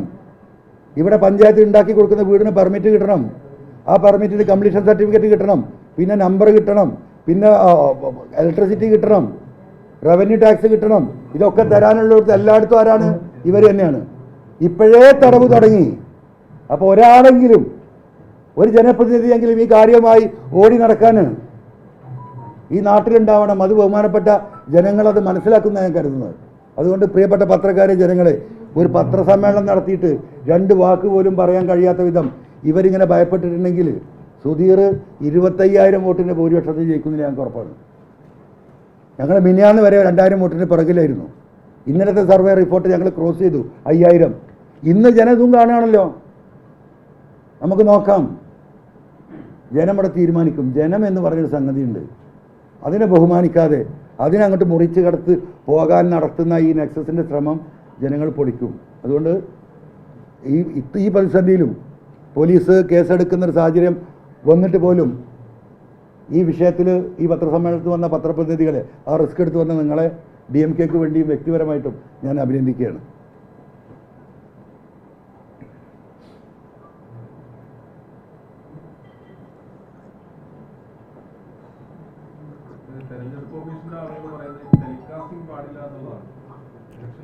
അവർ കടലാസ് കാണിച്ചു തരാൻ പറഞ്ഞില്ലേ? ഞാൻ സ്പെസിഫിക് ആയിട്ട് ഇത് ചോദിച്ച് ഇലക്ഷൻ കമ്മീഷനുമായി ബന്ധപ്പെട്ട് നമ്മുടെ എറണാകുളത്ത് ഹൈക്കോടതിയിലെ സീനിയർ ലോയേഴ്സുമായി ബന്ധപ്പെട്ട് അതിൻ്റെ എല്ലാ കാര്യങ്ങളും പഠിച്ചിട്ടാണ് വന്നത്. പിണറായി വിജയന് ഉപദേശം കൊടുക്കുന്നവർ ആരാ എനിക്കറിയില്ല. മനസ്സിലായില്ലേ? അതെനിക്കറിയില്ല. അവിടെ ഉപദേശം എന്താ കീഴ്വഴക്കം എന്ന് പറയുന്ന സംഗതി ആരുണ്ടാക്കിയ? എല്ലാത്തിൻ്റെയും ബേസ് നിയമമാണ്. കീഴ്വഴക്കം നാട്ടുകാരുണ്ടാക്കുന്ന കീഴ്വഴക്കത്തിൽ നടക്കുക നമ്മൾ. അത് ഓരോ സമയത്ത് ഓരോ സൗകര്യത്തിനനുസരിച്ച് കീഴ്വഴക്കം ഉണ്ടാക്കും രാഷ്ട്രീയക്കാർ കൂടിയിട്ട്. ഞാൻ ആ രാഷ്ട്രീയക്കാരൊപ്പമല്ല. ഇവിടുത്തെ നിയമത്തിനനുസരിച്ച് പ്രവർത്തിക്കാനാണ് നടക്കുന്നത്. ആ നിയമത്തിനെതിരാണെങ്കിൽ പറയട്ടെ. കീഴ്വഴക്കം എന്താ? ഈ തെരഞ്ഞെടുപ്പ് ഈ അങ്ങാടിയിൽ മുഴുവൻ ഈ പോസ്റ്ററും ബോർഡും വെച്ചിട്ട് എന്താ കീഴ്വഴക്കമുള്ള ഇവർ കാണാത്തത്? നിലമ്പൂർ ഞാനൊക്കെ മത്സരിക്കുമ്പോൾ ഇത് എടുത്തു ഒപ്പിക്കാറില്ല സ്ഥിരമായിട്ട്. ഈ നാട് മുഴുവൻ ചുമര് മുഴുവൻ ഒട്ടിച്ചിട്ട് പബ്ലിക് പ്ലേസിൽ കറുത്ത ടാറടിക്കും. ശുക്കൂറിന് അറിയാലോ. ഒരു സ്ഥലത്ത് അടിച്ചിട്ടുണ്ടോ? ഇലക്ട്രിക് പോസ്റ്റ് തന്നെ കാണൂല. അതിൻ്റെ മുകളിൽ ഇങ്ങനെ ഊഞ്ഞാലാടുക അവർ 3 ആൾ കൂടിയിട്ട്. എന്തൊരു ഊഞ്ഞാലാട്ടാണ്! ഇതൊന്നും കാണാതെ എങ്ങനെ പോവുക? കണ്ണൂട്ടന്മാരായിട്ട് ഇലക്ഷൻ കമ്മീഷൻ്റെ ഉദ്യോഗസ്ഥർ. പിന്നെ ഒരു സാധു ചെക്കനെ ഇങ്ങോട്ട് പറഞ്ഞയച്ചിട്ട് എന്താ കാര്യം? ആ സാധു എന്ത് ചെയ്യാനാ? അവന് നിവർത്തിയില്ല. അവൻ്റെ ഹയർ ഓഫീസേഴ്സ് പറയാം. അങ്ങനെ ധൈര്യം ഉണ്ടെങ്കിൽ ഹയർ ഓഫീസേഴ്സ് വരട്ടെ, ഈ സബ് കളക്ടർ വരട്ടെ, അല്ലെങ്കിൽ കളക്ടർ വരട്ടെ, നിയമം പഠിച്ചവരും അതിന് എക്സ്പീരിയൻസ് ഉള്ളവരും വരട്ടെ. We will have the debate. എന്നിട്ട് ഞാൻ തെറ്റാണെങ്കിൽ എന്നെ അറസ്റ്റ് ചെയ്യട്ടെ. അതല്ലേ ചെയ്യേണ്ടത്? അത് ഉറപ്പല്ലേ? ഇത് എക്സിക്യൂട്ടീവ് മജിസ്ട്രേറ്റ് വിവേകിന് വിവരം ഉള്ളതാണോ ഇല്ലാത്തതാണോ എന്ന് എനിക്കറിയില്ല. ഇപ്പം ഈ പറഞ്ഞ കാര്യത്തിൽ അയാൾക്കൊരു വിവരമില്ല, ഒരു തർക്കമില്ല. ഒരു നോട്ടീസ് വരുമ്പോൾ അതിൻ്റെ സെക്ഷൻ ഏതില്ലേ? ഇന്ന സെക്ഷൻ പ്രകാരം ഇത് പത്രത്തിലെ വാർത്ത വരുന്നത് അത് കോപ്പി ചെയ്തിട്ട് ഇലക്ഷൻ വയലേഷൻ എന്ന് പറഞ്ഞാൽ ഒരു വാറോലെ നോട്ടീസും കൊണ്ട് വന്നാൽ PV Anwar ഇതൊക്കെ ഇട്ട് എറിഞ്ഞിട്ട് പോകണോ? നിങ്ങൾ വേറെ ആളെ നോക്കണം. ഇലക്ഷൻ കമ്മീഷൻ നടക്കില്ലത്. നിയമം എല്ലാവർക്കും ഒന്നാണ്. അതവിടെ ഉണ്ടായിട്ടുള്ളത്. ബാക്കി കുറച്ച് പറയാനുണ്ട്, നമുക്ക് പിന്നെ പറയാം. മനസ്സിലായില്ലേ? പറച്ചിൽ തുടരാം നമുക്ക്. എന്തായാലും നമ്മുടെ മലയോര ജാഥക്ക് ദയവായിട്ട് നിങ്ങളുടെ എല്ലാവരുടെയും പിന്തുണ വേണം. 10-25 ദിവസം ഉണ്ടാവും. ഇതിൽ പലരും മലയോര ഭാഗത്ത് നിന്ന് വരുന്ന മനുഷ്യരുണ്ട്. മനുഷ്യന്മാർക്ക് ഇവിടെ ജീവിക്കാനൊരു മാർഗ്ഗമില്ല. നമ്മുടെ മന്ത്രി ഉണ്ടല്ലോ, ബഹുമാനപ്പെട്ട വനം വന്യജീവി വകുപ്പ് മന്ത്രി, എൻ്റെ വാപ്പാൻ്റെ അനുയായിയാണ്. എനിക്ക് ഭയങ്കര ബഹുമാനമുള്ള വ്യക്തിയാണ്. വീട്ടിൽ മാസങ്ങളോളം താമസിച്ചിട്ടുള്ള എൻ്റെ സഹോദരനെ പോലെ ജ്യേഷ്ഠനെ പോലെയാണ് അദ്ദേഹം. അത് നടക്കില്ല. എൻ്റെ ജ്യേഷ്ഠൻ NCPൻ്റെ സംസ്ഥാന സെക്രട്ടറി കൂടിയാണ്. എന്താ പറയുക, ആ ഫാമിലി റിലേഷന് ഭാഗം. പക്ഷേ അദ്ദേഹം കഴിഞ്ഞ നിയമസഭാ സമ്മേളനത്തിൽ ഈ വിഷയം വയനാട്ടിലെ ഈ ഇഷ്യൂ സിദ്ദീഖ് സബ്മിഷനായി ഉന്നയിച്ചപ്പോൾ അദ്ദേഹം പറഞ്ഞൊരു മറുപടി ഉണ്ട്. അദ്ദേഹം പറഞ്ഞെന്താ അറിയുക? അദ്ദേഹം നീട്ടിട്ട് പറഞ്ഞു, ഞാൻ വനം വന്യജീവ് വകുപ്പ് മന്ത്രിയാണ്. എനിക്ക് മൃഗങ്ങളെയും മരങ്ങളെയും കാടും സംരക്ഷിക്കാനാണ് എൻ്റെ ഉത്തരവാദിത്തം എന്ന് പറഞ്ഞതിൻ്റെ അർത്ഥം എന്താ? എനിക്ക് മനുഷ്യരെ സംരക്ഷിക്കാൻ ബാധ്യതയില്ല എന്നല്ലേ അതിൻ്റെ മറ്റേ അർത്ഥം? പിണറായി പറഞ്ഞ പോലെ ഈ സ്വർണ്ണ കള്ളക്കടത്ത് കേസിൽ പോലീസിൻ്റെ ഇടപെടൽ വലിയ പ്രയാസങ്ങൾ കള്ളക്കടത്തുകാർക്ക് സൃഷ്ടിക്കുന്നുണ്ട്. അവരാണോ ഈ പരാതിയുടെ പിന്നിലെന്ന് പരിശോധിക്കണം. അപ്പോൾ പത്രക്കാരായ നിങ്ങളെ ചോദ്യം, അതാരാ? PV Anwar ആണോ? അത് എനക്കറിയില്ല അല്ലേ എന്ന് പറഞ്ഞ പോലെയല്ലേ ഈ പറഞ്ഞ ശശീന്ദ്രൻ്റെ മറുപടി? ഞാൻ വനം വന്യജീവി വകുപ്പ് മന്ത്രിയാണ്. അപ്പോൾ ഇനി ഇവിടെ മനുഷ്യ സംരക്ഷണ വകുപ്പ് മന്ത്രി കൂടി വേണം. ഞങ്ങൾ ഈ പറയുന്ന സമരജാഥയിൽ ഉന്നയിക്കാൻ പോകുന്ന ഒരു പ്രധാന വിഷയം മനുഷ്യരെ സംരക്ഷിക്കാൻ ആരുമില്ലെന്ന്. അപ്പോൾ ഒരു മനുഷ്യ സംരക്ഷണ വകുപ്പ് മന്ത്രി കൂടി കേരളത്തിന് അടിയന്തരമായിട്ട് വേണം. അതും ഞങ്ങളുടെ ഈ സമരജാഥയുടെ ഒരു ഭാഗമാണ്. അതുകൊണ്ട് ദയവായി അതിൽ രാഷ്ട്രീയം കാണരുത്. ഞങ്ങളിപ്പോൾ എന്തായാലും രാഷ്ട്രീയത്തേക്കൊന്നുമില്ല. ഈ 2-3 സമരം നടത്തട്ടെ. അത് കഴിഞ്ഞിട്ട് ഞങ്ങൾ ഫെബ്രുവരി 1st വീക്കിൽ ജാതി സെൻസസ് നടത്തണമെന്ന് പറഞ്ഞിട്ട് തിരുവനന്തപുരത്ത് നിന്ന് കാസർഗോട്ടേക്ക് ജാഥ ഉണ്ട്. ഭാഗികമായി നടത്തിയ സംസ്ഥാനങ്ങൾ ഇവിടെ ഉണ്ട്. ഇവിടെ ഇങ്ങനെ ദളിതർക്കും പിന്നോക്കക്കാർക്കും ന്യൂനപക്ഷങ്ങൾക്കും വേണ്ടി ഇങ്ങനെ വാതോരാതെ പ്രസംഗിച്ചുകൊണ്ടിരിക്കുക എല്ലാ മുന്നണികളും. ഒരു സ്റ്റെപ്പ് എടുക്കാൻ അവർ തയ്യാറില്ല. അർഹതപ്പെട്ട പലരും ഈ ജാതി സെൻസസ് നടത്തി റിസർവേഷൻ സ്ഥാപിക്കേണ്ട വിഷയത്തിൽ ഇവർക്കറിയാം, പലർക്കും പോവും. പലർക്കും ഇപ്പോൾ പല വഴിക്ക് വളഞ്ഞ വഴികളിലൂടെ ഈ നെക്സസിന്റെ ഭാഗമായിട്ട് അമ്മോന്റെ മക്കളും അമ്മായിൻ്റെ മക്കളും കോൺഗ്രസ്സുകാരും ലീഗുകാരും BJPയും CPMും ഒക്കെ ആരാ? ഈ താൽക്കാലിക ജീവനക്കാരാരാ? അമ്മോന്റെ മക്കള്, അമ്മായിൻ്റെ മക്കള് അല്ലേ? ഇതാണ് ഇടപാട്. അപ്പോൾ ഇതിലൊന്നും ആരും വരൂല. അവിടെ ഈ നെക്സസ് ആണ്, മനസ്സിലായില്ലേ? കാരണം അവനാൻ്റെ കാര്യം നടക്കണം. ഈ ഏർപ്പാടിനെതിരെയാണ് ഞങ്ങളുടെ സമരം. ആ സമരം ഞങ്ങൾ ആരംഭിക്കും. ആദ്യത്തെ സമരം ഈ പറഞ്ഞതുപോലെ ഈ മലയോര മേഖലയിലെ വിഷയമാണ്. അത് കഴിഞ്ഞ് ആ ജാഥ അവസാനിച്ച് ഒരാഴ്ച ഞങ്ങൾ റെസ്റ്റ് എടുത്താൽ പിന്നെ ഞങ്ങൾ ജാഥ തുടങ്ങുന്നത് തിരുവനന്തപുരത്തു നിന്നാണ് കാസർഗോഡേക്ക് 45 ദിവസം നീണ്ടു നിൽക്കുന്നത്. അത് ജാതി സെൻസസ് നടത്തി ഈ സംവരണം ഉറപ്പുവെക്കണം എന്ന് പറഞ്ഞിട്ടാണ്. അത് കഴിഞ്ഞാൽ പിന്നെ മലബാറിൻ്റെ അണ്ടർ ഡെവലപ്മെൻറ്റ് അത് ഞങ്ങൾ മാർച്ച് ഏപ്രിലിൽ നടത്തും. നമുക്കറിയാം, തൃശ്ശൂരിൽ നിന്ന് ഇങ്ങോട്ട് കാസർഗോട്ടേക്ക് ഉള്ള വികസനം വേറെ രീതിയിലും എറണാകുളം തൊട്ട് അങ്ങോട്ടുള്ള വികസനം വേറെ രീതിയിലാണ്. അത് ബ്രിട്ടീഷുകാരുടെ കാലഘട്ടം തൊട്ടേ അങ്ങനെയാണ്. അപ്പോൾ അതിൻ്റെ ഭാഗമായിട്ട് ഒരുപാട് ഇഷ്യൂസ് ഉണ്ടായിട്ടുണ്ട്. ഒരുപാട് നഷ്ടങ്ങൾ ഈ നാട്ടിലെ ജനങ്ങൾക്കുണ്ട്. ആരോഗ്യരംഗത്ത് വലിയ പിന്നോക്കാവസ്ഥയുണ്ട്, വിദ്യാഭ്യാസ രംഗത്ത് പിന്നോക്കാവസ്ഥ ഉണ്ട്, ഇൻസ്റ്റിറ്റ്യൂഷൻസിൻ്റെ എണ്ണക്കുറവുണ്ട്. ഇപ്പം മലപ്പുറത്ത് 16 MLA-മാരാണ് ഞങ്ങൾ. 50-55 ലക്ഷം റുപ്യ ജനങ്ങൾ മലപ്പുറത്തുണ്ട്. ഒരു കലക്ടറാണ്. വയനാട്ടിൽ 3 നിയോജക മണ്ഡല 12-15 ലക്ഷം ജനമുള്ളത്. അവിടെ ഒരു കലക്ടറാണ്. 60 ലക്ഷം ആളുകളുടെ പ്രശ്നങ്ങൾ പരിഹരിക്കാൻ ഒരു കലക്ടർ, 12 ലക്ഷം ആളുകളുടെ പ്രശ്നം പരിഹരിക്കാൻ ഒരു കലക്ടർ. ഇടുക്കിയിൽ ആകെ 20 ലക്ഷം, അവിടെ ഒരു കലക്ടറാണ്. പത്തനംതിട്ടയിൽ 18-20 ലക്ഷമാണ്. അപ്പോൾ 60 ലക്ഷം ആളുകൾക്ക് ഈ പറയുന്ന 3 ലക്ഷം അല്ലെങ്കിൽ 3 കോൺസ്റ്റിറ്റ്യുവൻസി അല്ലെങ്കിൽ 15 ലക്ഷം 20 ലക്ഷം ആളുകൾ താമസിക്കുന്ന ജില്ലയിലെ ആനുകൂല്യങ്ങളാണ് കിട്ടുന്നത്, സൗകര്യമാണ് കിട്ടുന്നത്. ഈ വയനാടും പത്തനംതിട്ടയും ഇടുക്കിയും ചേർന്നാൽ എല്ലാം കൂടെ ചേർന്നാൽ 35 ലക്ഷമേ ഉള്ളൂ. നിങ്ങൾ മനസ്സിലാക്കണം. അങ്ങനെ ശ്വാസം മുട്ടുകയാണ്. സ്കൂൾ തുറക്കുമ്പോൾ സീറ്റില്ല, കോളേജിൽ പോകാൻ മാർഗമില്ല. മലബാർ അണ്ടർ ഡെവലപ്മെൻറ്റ് പറഞ്ഞാൽ വലിയ പ്രശ്നമാണ്. അപ്പം മൂന്നാമതായിട്ട് DMK ഏപ്രിൽ മെയ്യോട് കൂടി ഞങ്ങൾ മഴയ്ക്ക് മുന്നായി ഏറ്റെടുക്കുന്നത് ഈ പറയുന്ന മലബാർ അണ്ടർ ഡെവലപ്മെൻറ്റ് വിഷയം കേരളത്തിലെ ജനങ്ങളുടെ മുന്നിലെത്തിച്ച്, ഭരണാധികാരികളുടെ മുന്നിലെത്തിച്ച് ഈ 7 ജില്ലകൾക്കുണ്ടായി, പാലക്കാട് അടക്കം തൃശ്ശൂർ അടക്കം ഉണ്ടായിട്ടുള്ള പിന്നോക്കാവസ്ഥ ഞങ്ങൾ നോട്ടിഫൈ ചെയ്യുന്നുണ്ട്. അതിനൊരു റിസർച്ച് ടീം വർക്ക് ചെയ്തുകൊണ്ടിരിക്കുക കഴിഞ്ഞ 1.5 മാസമായിട്ട്. എന്തൊക്കെയാണ് നമ്മുടെ പോരായ്മകൾ, എവിടെയാണ് ഈ പാർഷ്യാലിറ്റി കിടക്കുന്നത്, അതെങ്ങനെയാണ് കോമ്പൻസേറ്റ് ചെയ്യേണ്ടത്, വിശദമായൊരു ടീം റിസർച്ച് നടത്തി ഡെയിലി അവർ അപ്ഡേറ്റ് ചെയ്തുകൊണ്ടിരിക്കുകയാണ്. അരമണിക്കൂർ ഡെയിലി അവരോട് ഈ തെരഞ്ഞെടുപ്പിൻ്റെ തിരക്കിൻ്റെ ഇടയിൽ ഞങ്ങൾ സംസാരിക്കുന്നുണ്ട്. അങ്ങനെ ഈ 3 സമരജാഥകൾ ഈ നാട്ടിലെ ജനങ്ങൾക്ക് വേണ്ടി. പോസ്റ്റ്മോർട്ടത്തിൻ്റെ കാര്യം ഞാൻ പറഞ്ഞു, അതിൻ്റെ ഇടയിലാണ് പോലീസ് കയറി വന്ന് നിങ്ങളൊന്ന് അന്തം വിട്ടുക സമയത്ത്. നമ്മൾ മനസ്സിലാക്കേണ്ടത് എന്തിനാണ് ഈ പോസ്റ്റ്മോർട്ടം അപകട മരണങ്ങളിൽ പോസ്റ്റ്മോർട്ടം ചെയ്യുന്നത്? എന്തിനാ? ആ വ്യക്തി എങ്ങനെയാണെന്ന് മരിച്ചത് അറിയാനാണ്. അതാണ് പോസ്റ്റ്മോർട്ടം. അപ്പോൾ ഈ വാഹനങ്ങൾ ഈ കൂട്ടിയിടിച്ച് നടു റോഡിൽ മനുഷ്യനിങ്ങനെ യുദ്ധക്കളം പോലെ മരിച്ചു വീഴുക. ആ ഷോക്കായ ന്യൂസ് ആ കുടുംബത്തിന് കിട്ടി. അവരത് കേട്ട് വരുമ്പോൾ പിന്നെ നേരെ കൊണ്ടുപോകുന്ന അങ്ങോട്ടാ ആശുപത്രിക്ക്. അവിടെ ഇൻക്വസ്റ്റ്, പോസ്റ്റ്മോർട്ടം. 5 മണി കഴിഞ്ഞാൽ പോസ്റ്റ്മോർട്ടം ഇല്ല. എന്താ 5 മണി കഴിഞ്ഞാൽ പോസ്റ്റ്മോർട്ടം ഇല്ലാത്തത്? ലോകത്തെ ഏതെങ്കിലും രാജ്യത്തുണ്ടോ? ബ്രിട്ടീഷുകാരുണ്ടാക്കിയ നിയമമാണ്. എന്താ കാരണം? അന്ന് കറണ്ടില്ല. അപ്പോൾ സൂര്യ വെളിച്ചത്തിലേ പോസ്റ്റ്മോർട്ടം ചെയ്യാൻ പാടുള്ളൂ. വെളിച്ചത്തിൻ്റെ പരിമിതി ഉള്ളതുകൊണ്ട് പോസ്റ്റ്മോർട്ടത്തിൻ്റെ കൃത്യത നഷ്ടപ്പെടാതിരിക്കാൻ വെളിച്ചക്കുറവ് കാരണമാകുമെന്ന ബോധ്യത്തിൻ്റെ അടിസ്ഥാനത്തിൽ 901-ലും 902-ലും ഒക്കെ ഉണ്ടാക്കിയ നിയമം ഇപ്പോൾ ഈ കണ്ണഞ്ചിപ്പിക്കുന്ന പ്രകാശത്തിൻ്റെ സകലമാന സൗകര്യങ്ങളുണ്ടായിട്ട് റോബോട്ട് ഓപ്പറേറ്റ് ചെയ്യേണ്ട കാലമാണ്. അപ്പോഴെന്താണ് 5 മണിക്ക് പൂട്ടി ഏത് പോസ്റ്റ്മോർട്ടം. എന്നിട്ട് ഈ അപകടത്തിൽ പറ്റിയ കുടുംബം ആ രാത്രി മുഴുവൻ കാത്തിരിക്കുകയാണ്. എന്തിന്? ഈ വിണ്ട് കീറി എന്താ പറയുക 16 കഷ്ണമായ ശരീരത്തെ വീണ്ടും കീറി മുറിച്ച് പിറ്റേ ദിവസം രാവിലെ ഇൻക്വസ്റ്റ് നടത്തി, പിന്നെ ഡോക്ടർ സൗകര്യം പോലെ വന്ന് പോസ്റ്റ്മോർട്ടം നടത്തി ബാക്കി കാര്യങ്ങൾ പൂർത്തിയായി പിറ്റേ ദിവസം വൈകുന്നേരം 24 മണിക്കൂറും 28 മണിക്കൂറൊക്കെ ഈ പാവങ്ങളെ കാത്ത്. ആ നിയമം ഭേദഗതി ചെയ്യണം. അത് രാജ്യത്തിൻ്റെ പാർലമെൻറ്റിന് സാധിക്കുന്നതാണ്. ലോകത്തൊരു രാജ്യത്തും ഇങ്ങനെ നിയമമില്ല. ഏത് പാതിരാത്രിക്ക് പോസ്റ്റ്മോർട്ടം നടക്കും ആവശ്യമാണെങ്കിൽ. താനൂർ പോട്ടാവണം 10-25 ആളുകൾ വെള്ളത്തിൽ പോയി മരിക്കുക. പിന്നെ അവിടെ നിന്നിട്ട് പരിശോധന. എന്ത് പരിശോധനയാണത്? ആ വെള്ളം കുടിച്ച് ബോട്ടമർന്ന് ആ മനുഷ്യർ മരിച്ചല്ലേ? ഇപ്പോൾ ഒരുത്തം വിഷം കുടിച്ച് മരിച്ചു, അല്ലെങ്കിൽ ഒറ്റയ്ക്ക് എവിടെയും പോയി മരിച്ചു, നമുക്കില്ല ഇങ്ങനെ മരിച്ചെന്നറിയില്ല. മനുഷ്യരുടെ കൺമുമ്പിൽ ഈ ക്യാമറ കണ്ണുകൾക്ക് മുന്നിൽ ഇങ്ങനെ മരിച്ചു വീഴുന്ന മനുഷ്യരെ വീണ്ടും കീറി മുറിക്കുന്നു. ഇതെന്ത് നീതി?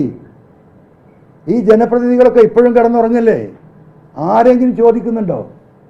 അപ്പോൾ ഈ 3 വിഷയങ്ങൾ, മലയോര വിഷയം, ഈ പറയുന്ന സർഫാസി വിഷയം, ഈ പോസ്റ്റ്മോർട്ടം വിഷയം, ഈ 3 വിഷയമാണ് ഈ മലയോര ജാഥയിൽ ഞങ്ങൾ മെയിനായിട്ട് ആളുകളുടെ ശ്രദ്ധയിൽപ്പെടുത്തി ലക്ഷക്കണക്കിന് ആളുകളുടെ ഒപ്പ് ശേഖരിച്ച് ഗവർണർക്കും മുഖ്യമന്ത്രിക്കും കേന്ദ്ര പ്രൈം മിനിസ്റ്റർക്കും നമ്മൾ ഈ വിഷയം ശ്രദ്ധ കേന്ദ്രീകരിപ്പിക്കാൻ നിൽക്കുകയാണ്. അതുപോലെ ഈ സമരത്തെ നമ്മൾ ഈ പറയുന്ന വെസ്റ്റേൺ ഗഡ്സിലെ മറ്റു സംസ്ഥാനങ്ങൾ 10-11 സംസ്ഥാനമുണ്ട്, അവിടെയൊക്കെ ഈ വലിയ പ്രശ്നങ്ങളുണ്ട്. അവിടെയൊക്കെ അവിടുത്തെ മുഖ്യമന്ത്രിമാരെ പോയി കണ്ട് ഒരു കോർഡിനേഷൻ ഉണ്ടാക്കാനുള്ള ഒരു ശ്രമം ഞങ്ങൾ നടത്തും. എന്തിന്? കേന്ദ്ര ഗവൺമെൻറ്റിൽ സമ്മർദ്ദം ചെലുത്താൻ ഈ പശ്ചിമഘട്ടത്തിലുള്ള സംസ്ഥാനങ്ങൾ. അങ്ങനെ അണ്ണാരക്കണ്ണനും തന്നാലായത്. വി വിൽ ട്രൈ, ഒന്ന് ട്രൈ ചെയ്തായിരിക്കും.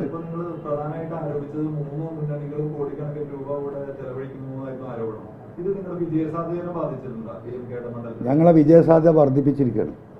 ഞങ്ങളൊരു പോസ്റ്ററും കൂടി അടിച്ച് ഉള്ള പൈസയും കൂടി ഞങ്ങൾ മാറ്റി വെച്ച് ഞങ്ങൾ 9 പഞ്ചായത്തിൽ 9 വീട് പൈലറ്റ് പ്രോജക്റ്റ് ചെയ്തിരുന്നു. അത് ഇന്ന് 15ആയി. ഇന്ന് 16ാമത്തെ വീടിൻ്റെ പണി ഇറക്കുകയാണ്. പണി ആരംഭിച്ചു കഴിഞ്ഞു. ഒരു പൈസയും ചിലവാക്കേണ്ട പറഞ്ഞു. ഇവർ ഈ പറയുന്ന 5 സ്റ്റാർ ഹോട്ടലിൽ കിടന്ന് ഈ പറയുന്ന മട്ടൻ ബിരിയാണിയും ചിക്കൻ ബിരിയാണിയും എടുക്കുമ്പോൾ നിങ്ങൾ വന്ന് കണ്ടതാണല്ലോ. പലരും വന്നിട്ടുണ്ടല്ലോ ആ കല്യാണ മണ്ഡപത്തിൽ. അവിടെ എന്താ ഉള്ളത്? കപ്പയും കഞ്ഞിയും തന്നെയാണ് കാര്യമായിട്ടുണ്ടായിരുന്നത്. അവിടെ ചപ്പാത്തി ഉണ്ടായിരുന്നത്, അതിൽ പച്ചക്കറി ഉണ്ടായിരുന്നത്. ഞങ്ങൾ ഒരു ദിവസത്തിന് 10,000 രൂപക്ക് ആ വാടക എടുത്ത് 500 ആൾ താമസിക്കുന്നുണ്ട് അവിടെ. ഇവിടെ 2 മന്ത്രിമാർക്ക് താമസിക്കാൻ 12,000 റുപ്യ വേണം. PV Anwar അവിടെ തന്നെയാണ് കിടന്നത്. ഞാൻ സൂഹിക്കാൻ പോയിട്ടില്ല. കാരണം ഈ പ്രവർത്തകരെ ഈ കോലത്തിൽ നാട്ടിൽ നിന്ന് കൊണ്ടുവന്നിട്ട് അവരവിടെ ഇട്ടിട്ട് ഞാൻ എവിടെയും പോയി കിടക്കുക പറഞ്ഞാൽ അത് ശരിയല്ല. ഒന്ന്, രണ്ടാമത് പകലില്ലാത്ത കോർഡിനേഷനാണ്. അപ്പോൾ എനിക്കൊരു സെക്കൻഡ് മാറി നിൽക്കാൻ കഴിയില്ല. ഇതൊക്കെ ഇവിടുത്തെ ജനങ്ങൾ കാണല്ലേ? ആ ജനങ്ങൾ തീരുമാനിക്കട്ടെ എന്ന്. ഇവിടെ അത്രയും നിഷ്കളങ്കരായ മനുഷ്യരാ. 6 തെരഞ്ഞെടുപ്പ്, നിയമസഭാ തെരഞ്ഞെടുപ്പിൽ ഒരു ജനതയെ ഒന്നാകെ പറ്റിക്കാൻ ഒരു രാഷ്ട്രീയ പാർട്ടിക്ക് മുന്നണിക്കും കഴിയാന്ന് പറഞ്ഞാൽ അവരെ വലിപ്പല്ല, ഈ മനുഷ്യരുടെ നിഷ്കളങ്കതയാണ്. ഓരോ പ്രാവശ്യം പറയും അടുത്ത പ്രാവശ്യം ശരിയാവും. അപ്പോൾ ഒരു വാതിൽക്കട്ടിൽ കൊട്ടയാട് വെക്കും. അപ്പോൾ കട്ടിൽ വന്നല്ല, അപ്പം ഇനി ചുമര് വരും. ഇങ്ങനെ പറ്റിക്കുന്നതിനൊരു പരിധി ഉണ്ടല്ലോ.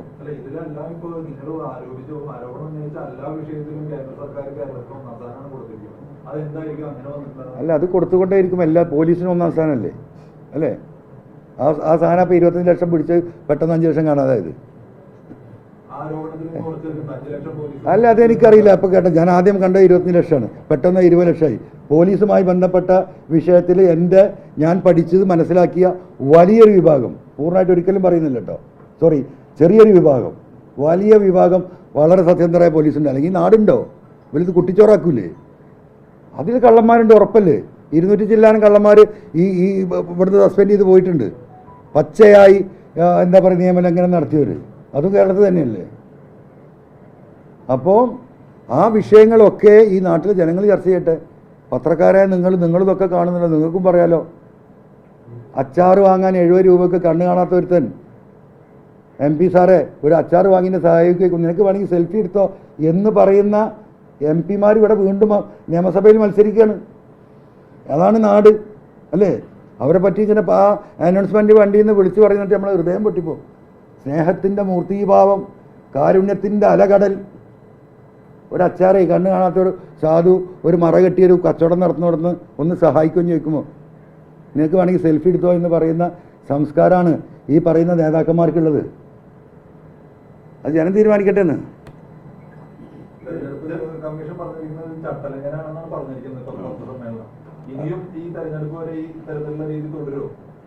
വേണ്ടി വന്നാലും ഇനിയും വിളിക്കും സമ്മേളനം, ആവശ്യം വന്നാലും. നിങ്ങൾ വരികയാണെങ്കിൽ നമ്മൾ ഇനിയും പറയില്ല, ഞാൻ ഒറ്റയ്ക്ക് ഇരുന്ന് പറയും, ഒറ്റയ്ക്ക് പറയും. അതിനെന്താ? നിങ്ങളിപ്പോൾ നല്ലോണം സഹകരിച്ചിട്ടുണ്ടല്ലോ.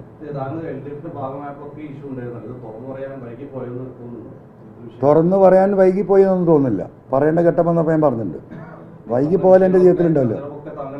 നമ്മളൊരു മാന്യത കാണിക്കണം. നമുക്കൊരു സംവിധാനമുണ്ട്, ഒരു ചട്ടക്കൂടുണ്ട്. CPM കൂടി വോട്ട് വാങ്ങിയിട്ടാണ് ഞാൻ MLA ആയത്. എനിക്ക് മറക്കാൻ പറ്റില്ലല്ലോ. അപ്പോൾ ആ പാർട്ടിക്ക് ഒരു ദോഷം വരാത്ത രീതിയിൽ ഈ കാര്യങ്ങളെ പ്രശ്നങ്ങൾ പരിഹരിക്കാൻ വേണ്ടിയിട്ടാണ് നിരന്തരമായി കത്തുകൾ കൊടുത്ത് നിരന്തരമായി ഇവരോട് സംബന്ധിച്ച് ഒന്നിനൊരു കഥയില്ല. പിന്നെ ഇതിലെന്ത് കഥയാണ്?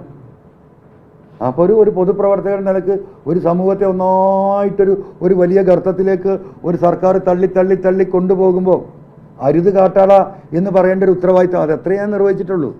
അതിലെനിക്ക് വരുന്ന റിസ്ക് എനിക്ക് വരും, എനിക്കറിയാം. അത് നടത്തട്ടെ.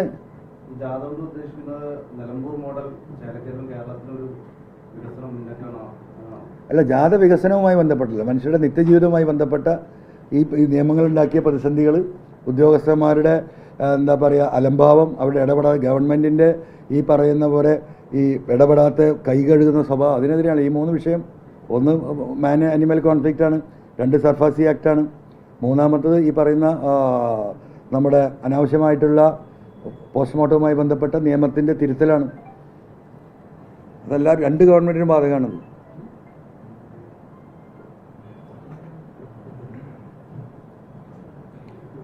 അപ്പോൾ അത് നമുക്കൊന്ന് കണക്കൂട്ടി നോക്ക്. നിങ്ങൾ ഞങ്ങൾ എഴുതി അയച്ചിട്ടുണ്ട്, മെയിൽ അയച്ചിട്ടുണ്ട്. ഈ തെരഞ്ഞെടുപ്പ് കമ്മീഷൻ ഇവിടെ ചിലവാക്കി ആർക്കെങ്കിലും ഇന്ന് ചെറിയൊരു ഒഴിവുണ്ടെങ്കിൽ ഒരു ബൂത്ത് നിങ്ങളൊന്ന് പരിശോധിച്ചോളൂ. ഒരു ബൂത്ത് പരിശോധിച്ചാൽ എന്നിട്ട് 177 അടിച്ചാൽ മതി. ഞാനീ പറഞ്ഞതിൽ വല്ല വസ്തുത ഉണ്ടോ എന്ന് നമുക്ക് മനസ്സിലാവും. കൊള്ളയടിക്കുക, മനുഷ്യനങ്ങനെ എന്താ പറയുക, പണത്തിൻ്റെ ഒരു എന്താ പറയുക ഫൈനാൻഷ്യൽ ടെററിസം നടത്തിയിട്ട് ആളുകളെ വോട്ട് സ്വാധീനിക്കാൻ ശ്രമിക്കുക. ഇതൊരു ഫൈനാൻഷ്യൽ ടെററിസം അല്ലേ യഥാർത്ഥത്തിൽ? കണ്ണഞ്ചിപ്പിക്കാനൊക്കെ പറഞ്ഞാൽ അതാണ് നടക്കുന്നത്. പൂർണ്ണമായിട്ടും ഇലക്ഷൻ വയലേഷനാണ്, ഇലക്ഷൻ അഴിമതിയാണ്. ഒരാൾ വൈകുന്നേരം രക്ഷപ്പെടാനും പോകുന്നില്ല. അത് സുപ്രീം കോടതി വരെ ഫൈറ്റ് ചെയ്യണമെങ്കിൽ ഞങ്ങൾ ഫൈറ്റ് ചെയ്യും. ഇതൊരു മാതൃകയാണ്. ഈ കോലത്തിൽ ഇനി പണം ചെലവഴിച്ചിട്ട് ദൂർത്തടിക്കാനുള്ള സാഹചര്യം ഉണ്ടാക്കി കൊടുക്കരുത്. അത് ഇവിടെ ആർക്കും എന്തെങ്കിലും കിട്ടുകയാണെങ്കിൽ തിരക്കില്ല. ഇത് മുഴുവൻ തമിഴ്നാട്ടിൽ നിന്നും ശിവകാശിയിൽ നിന്നും ആന്ധ്രയിൽ നിന്നൊക്കെ പ്രിൻ്റ് വരുന്ന സാധനങ്ങളാണ്. ആകെ കുറച്ച് ചുമരെഴുത്തുകാർക്ക് അയറ്റങ്ങൾക്ക് സാധുക്കൾക്ക് കുറച്ച് പൈസ കിട്ടി. അതാണ് ഈ നാട്ടുകാരാകെ ചെയ്ത പ്രവൃത്തി.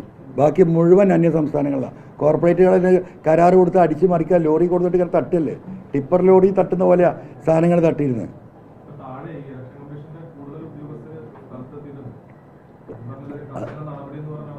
ഓ ആയിക്കോട്ടെ, നടപടി എടുക്കട്ടെ. ഞാൻ എല്ലാ നടപടിയും സ്വീകരിക്കാൻ തയ്യാറായിട്ട് നടക്കും. എന്താ പ്രശ്നം? No issues.